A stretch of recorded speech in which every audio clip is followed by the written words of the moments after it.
the manosphere men will also attract those type of white women. If they. So, can you expound on that a little bit? There's another factor, aspect. They'll attract those type of women, and they'll also attract just desperate white women. And this is something of a stereotype, but I've seen it enough both. Okay, so first up, you hear that this guy, I think he has a bit of an animosity, obviously, to interracial relationships. You can see this. Now, his focus in his most egregious feelings are going to be towards white women with black men.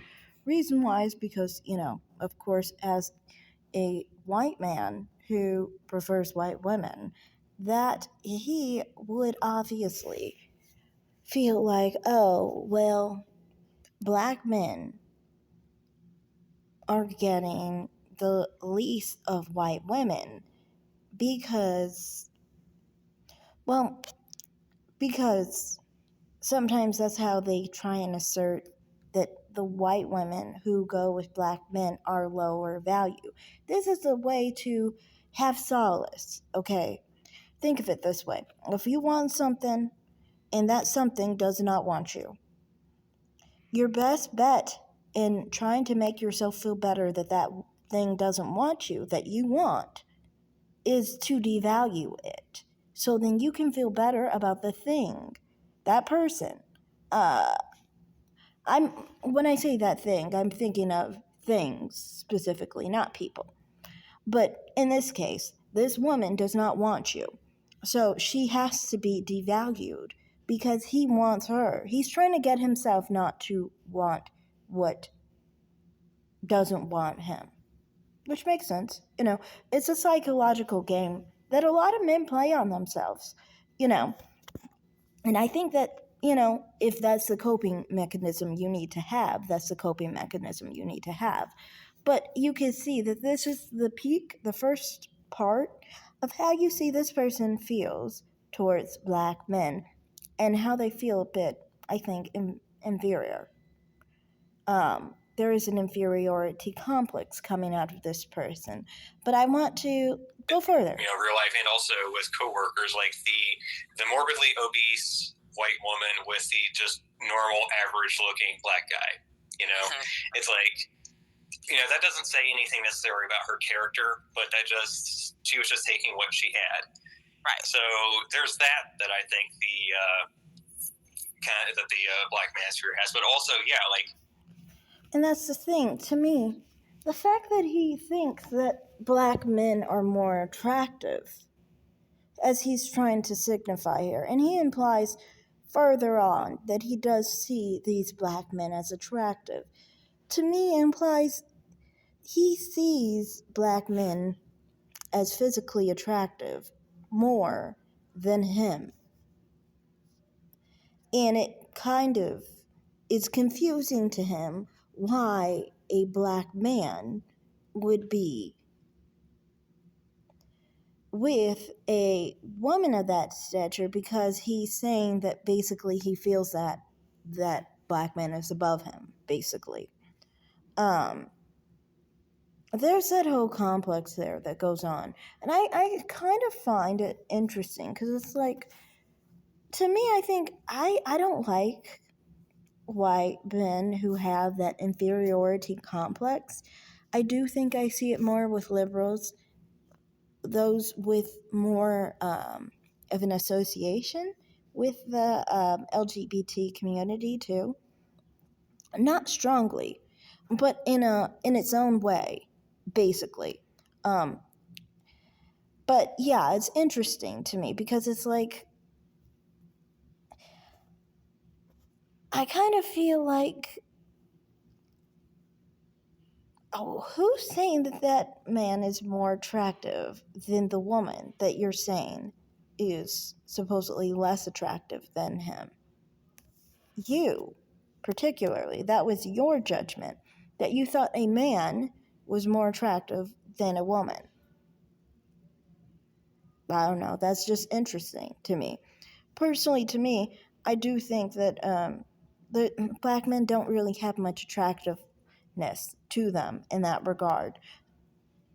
And I think this is a bit of a problem with this person, because I've seen how they said they don't like when black women are not attracted to black men, because they don't understand how you cannot be not attracted to black men, basically, because they are. And to me, it's like, okay, you're attracted to black men, but you do understand that people have different likes and preferences. You know, that you might have an obsession with black men. You might think that they're more masculine than you. You might think that they are more adequate than you. You might feel inferior to them.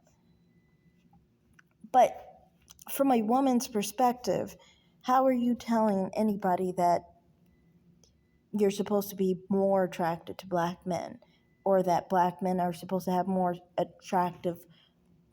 of a sexual value than someone who's obese? I don't get it.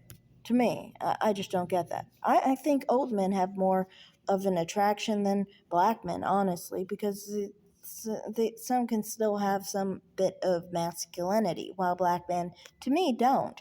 Now, you see black men's masculinity because you're attracted to it, but you can't convey your sexuality onto everyone else. Anyway, continue.